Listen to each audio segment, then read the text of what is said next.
Cardinals, Vikings, two teams trying to keep in the race in their divisions. Those divisions are tight right now. Jay, Cardinals got to go up to the Vikings. Who you got in this game? I'll tell you what, if you would have told me after 11 games, the NFC West would be tied for first place with the Cardinals and the Seahawks, I would have said, you're out of your damn mind. There's no way these two teams are tied for first place. But you got to hand it to the Cardinals. They're 6-5 right now. They didn't play very good last week. We know that. I don't know what it was. They just never got in rhythm. They never got Connor involved. They got to get back to sometimes you got to call timeout and introduce the team to the best player. That's James Conner. Get him the ball. He's got to carry the ball at least 15, 16 times a game. Get him 2 or 3 catches out of the backfield because he is what is going to take you where you want to go. And then, of course, the explosiveness of Kyler Murray and Trey McBride. Those are your next two. 1A, 1B, and 1C. Those are the three-headed monsters that's really got to make plays throughout the game to have a chance against Minnesota, who we all said had a great defense, but they showed some flaws last week against the Chicago Bears. Let Chicago come back. Caleb made some big plays. DJ Moore was all over the place. Hats off to Caleb for bouncing back and a new offensive coordinator, but they did show that Minnesota's defense is not unstoppable. So Arizona's going to watch that film very closely and have some similar type plays to get after Brian Flores and that Minnesota defense. And then Sam Darnold, what can you say about him? He had another big performance in overtime, a couple of third down conversions in overtime that really helped him get the win. Jordan Addison stepped up because they were putting a lot of attention on Justin Jefferson. So Addison and Hawkinson stepped up. Aaron Jones. I love where Minnesota is offensively, but still every now and then Sam Darnold will make that 1 or 2 plays. And you're like, what are you doing? A couple weeks ago, he threw 2 interceptions in the red zone. Last week, he took a couple weird sacks. It's like, just stay on what you're doing. Stay focused. But it's going to be a good game. I really think it is, but I still think Minnesota is the better overall football team, and I think they get the win at home. Both these teams need a win, right? The Vikings got to stay in their race with the Lions and the Packers. Cardinals are atop the division, but losing last week to Seattle, AQ, we were all pretty high on the Cardinals going to last week. I know I was. I took Seattle. They fell pretty flat. Like, what happened? Yeah, for me, I mean, they did. They looked flat, and Jay nailed it. I mean, they didn't go to Connor. They didn't go what has made them really good the last couple of weeks, and that's going 13 personnel, hammering the run game, handing it off, getting screens involved, just doing the things that they've done the last couple of weeks and then playing good defense. I actually thought their defense played pretty good yesterday. I thought their offense was the one that let them down. And, it's interesting. And I think, Kyler makes a bad interception and they get the pick six going one way. There's a couple other plays, that he doesn't see the pressure off the backside. It gets hit in the back of the head for like the 37th time this year whenever there's a protection issue and he doesn't get it fixed and he doesn't know what you think they're going to have protection issues against the Vikings? You think the Vikings will bring 7 and 8 every now and then? That's where I was just going. And now if you can't stay on track with the run game on first and second down, you're getting 7 up and you're getting 50 different looks out of that 7 up for the rest of the game. And Kyler, I think, is going to fall flat again this week, and you're going to be seeing a lot of this. Yeah, I think. Is that as far as you could reach your hands over your head? Well, I'm pretty sure I got pit stains under my armpits, but I didn't want to go all the way up. I think that was the whole thing. Oh yeah, well yeah. Kyler didn't play great, but he is a great player. We're all going to have a bad game here and there, but who had a great performance last week? All you guys who clicked the subscribe button.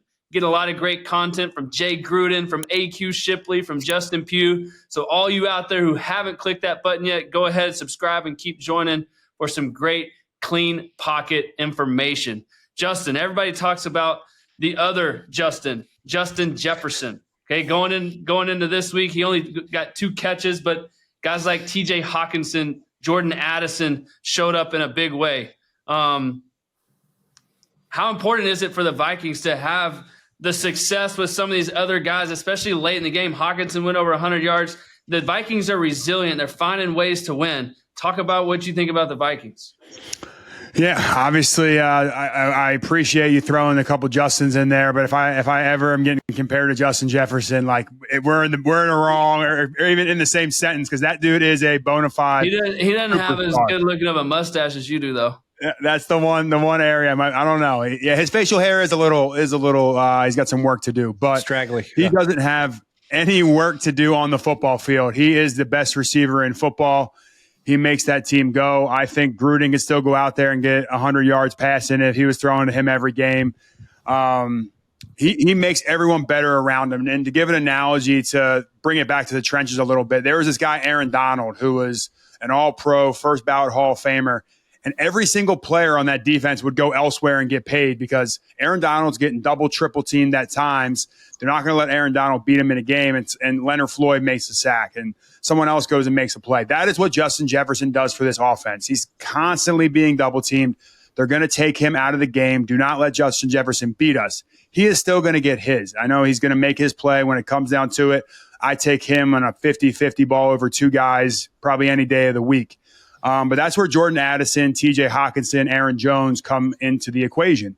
Jordan Addison had a little bit of injury. He had some off-the-field trouble, couple areas where you weren't sure if he was going to be there. So for him to go out in that game yesterday and do what he did really opens up what the Minnesota Vikings are going to be capable going forward. Hawkinson, major knee injury. To see him come back and be a semblance of himself, I think that's a word, semblance, right? He looked really good out there. You're asking the wrong panel for definitions of words. Yeah. This isn't I need to fact check this defensive line thing for the Rams too, by the way. I want to fact check how many linemen actually went and got paid. But go ahead, Justin. Sorry, I don't mean to interrupt. But yeah, Justin Jefferson makes everyone better around him, even Sam Darnold. Definitely Sam Darnold. And multiple coaches have come out and said it. Multiple players have come out and said it. He is getting a little bit disrespected, but Justin Jefferson helps that equation because all he's got to do is throw it up to him. And like I said, he has Gruden being able to compete and throw some balls up and get some completions. Yeah, there's a lot of good receivers in the league, right? You can make quite the list, but I have Justin Jefferson at the top. And for Minnesota to be able to do what they did in that game with him only catching the ball twice just shows the dynamic capabilities of their offense. And Jay, we talked about Geno Smith last week, kind of reinventing himself and his transition into Seattle. He's playing good football. Darnold's kind of doing the same thing. Talk to me about what you like about Sam Darnold. I like the fact that he takes every play for what it is, and he doesn't really. I don't know. It's hard to really put my finger on what I like about him. I like the fact that he's a good competitor. He sees what he sees. He makes the throws. He's pretty confident in his feet, but he does have some areas of improvement that he needs to work on. Sometimes he does get happy feet, but when he's on time and rhythm, he's really damn good, man. It's just when things get a little bottled up, maybe he gets confused and his feet get a little out of whack. Then he gets off platform. He gets a little bit uncontrollable, makes some bad mistakes. But when he's on time and on rhythm, Sam is very good and very accurate, as are a lot of other quarterbacks. But I really like his toughness too. And what you can't really see about quarterbacks is what happens when the going gets tough. And Sam's a tough-minded guy. You can see the game last week when they had 3rd down and 10 after they get the stop with Chicago in overtime. He drops a dime for a big first down. Then he drops another dime to Hawkinson. And that's what you got to see about a quarterback. How do you handle critical situations? And I think Sam Darnold has got the Vikings in a position to win the NFC South or North because of his mental toughness and his clutch performances. To show their thanks, Underdog is stuffing the lobby with promos during their feast week. We're talking profit boosts, discounts, gimme picks, and so much more. And if you bring your friends to the table during their Refer a Friend event, you'll both be eating on Underdog. Head to the Underdog app and start feasting. Yeah, they're going to beat Detroit. They might. They're only one game back. They still have to play them again, right? Yeah, for sure. And Sam Darnold's made some big throws this year, but a lot of times dudes are running wide open, and that speaks to Kevin and the way he calls plays and sets things up throughout the game. I mean, to get TJ Hawkinson wide open like that in overtime, you can hit that the third down throw he had, that guy wasn't wide open. He just dropped it right between the numbers and as a bullet, after a couple of questionable decisions. And when you let a team come back, they're up 10 with 1:50 to go in a game, for God's sakes. Next thing you know, you're in overtime. A lot of times people crumble mentally and they're like, oh, and they got to make a play and they throw it to the wrong team. But he stayed his course and made some clutch throws in that game. Yeah, no, I agree. Hey, AQ, Minnesota's 9-2. Really, any other division in football, they'd be sitting atop first place, right? Is it demoralizing for them to know that, like, week to week, they got to win just to keep pace in their division? The Packers, the Lions. I mean, is that demoralizing, or is it more as a player you find motivation in that? I think the fact that you're 9-2 speaks for itself, right? Like, you're a damn good football team, and I think you find ways to win. It doesn't always.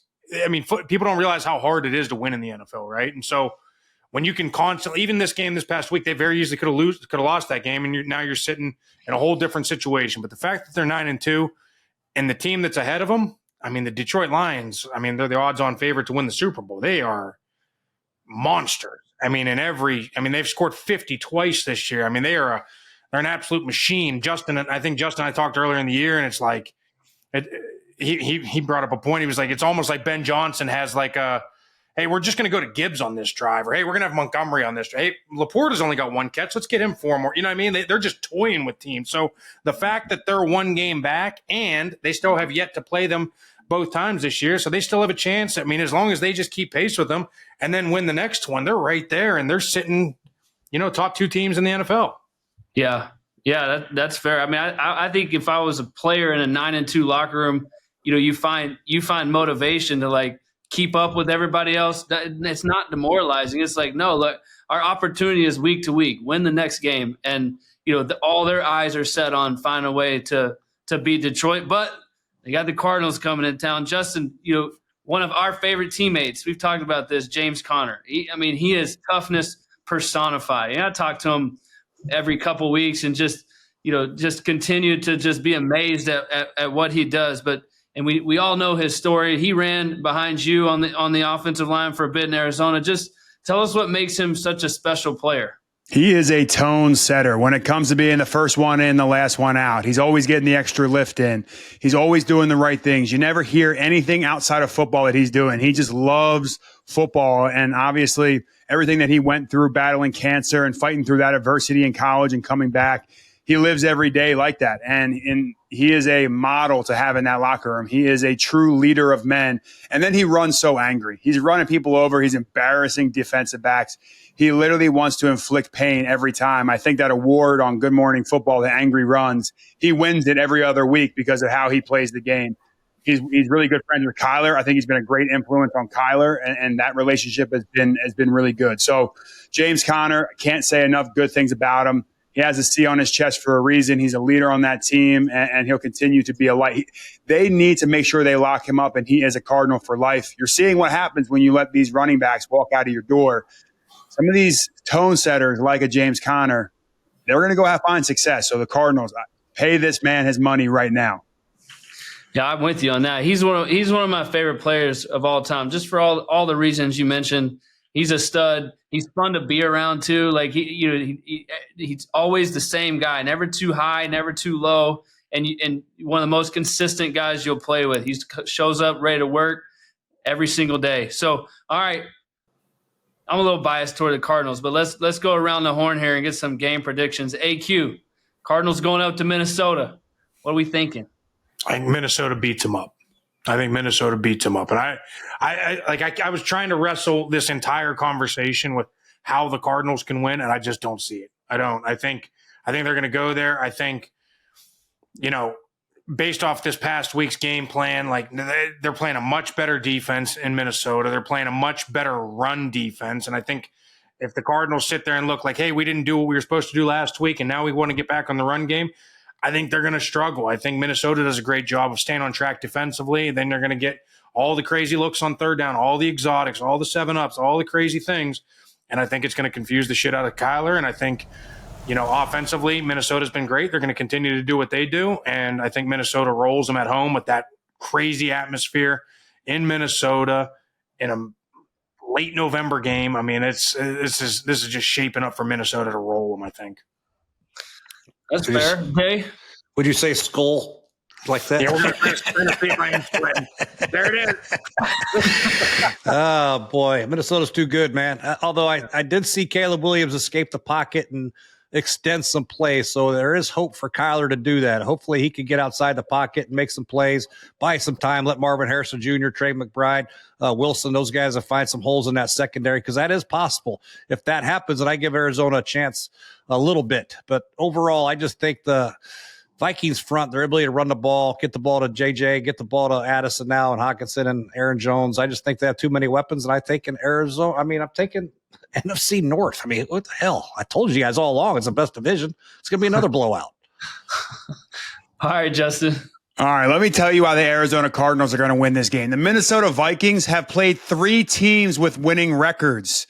They started out with the New York Giants. San Francisco hasn't been the team we thought. Yes, they beat is Houston good? They beat Houston. Green Bay, they beat with 2. No Jordan Love. New York Jets, Detroit, lose to Detroit. The Rams, who aren't even an over 500 team, they lost to them. Their last 4 games have been against the Colts, the Jaguars, the Tennessee Titans, and the Chicago Bears. We're not writing home about any of those teams. Just like you said, Caleb Williams was able to do some things against this Minnesota Vikings defense. Cam Robinson went out in this last game. The Vikings are down to their 3rd string left tackle. I think the Minnesota Vikings have to regress at some point. Sam Darnold has to show us who he is at some point. I think Kyler Murray and the Cardinals get off the schneid. They win this one. James Conner's going to run angry, but I think Kyler's going to have a little redemption. Kyler's going to be pissed off. He's going to have that little chip on his shoulder, and he's going to go out there and have a great game.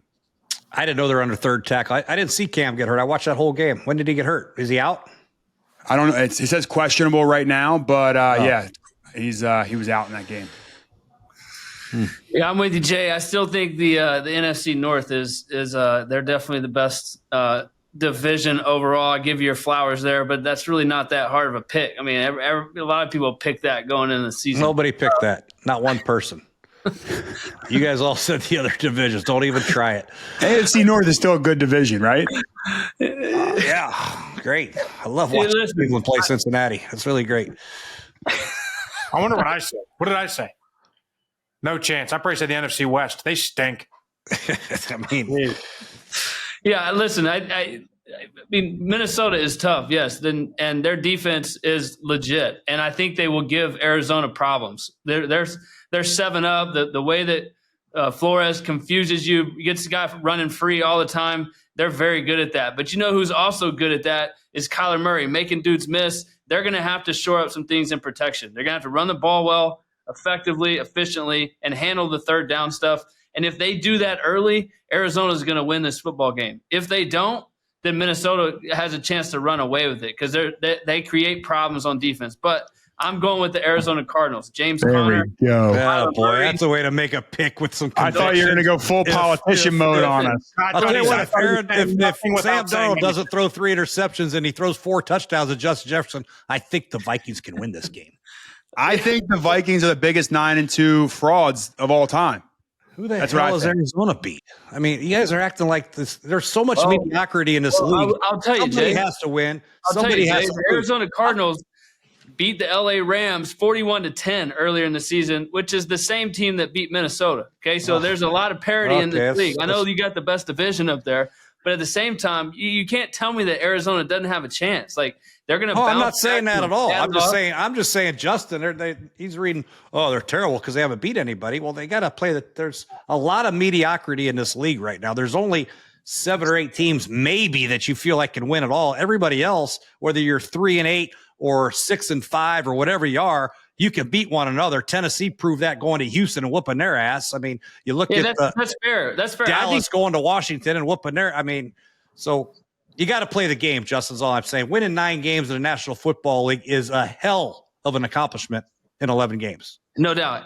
What I'm saying overall is I think Minnesota's a better football team, but I think these are both playoff football teams. I do. And I think Arizona's going to respond off a bad loss, coming off a bye. They weren't ready to play. Whatever happened there, they're going to circle the wagons, go back up to Minnesota. And if they can handle the 3rd down junk package that Flores brings all the time, they're going to win the game. That's a big if, Colt. That's a big if. That's part of the game. They actually didn't do a whole lot against Caleb. Transitive property, Gruden. Transitive property, all right? Cardinals beat Rams. beat Vikings. Arizona beats Vikings. George is winning the national championship. Got it. You guys. I think it's going to be a good – actually, I think Arizona has a pretty good chance to win this game as well, but I'm still taking Minnesota at home. Take that.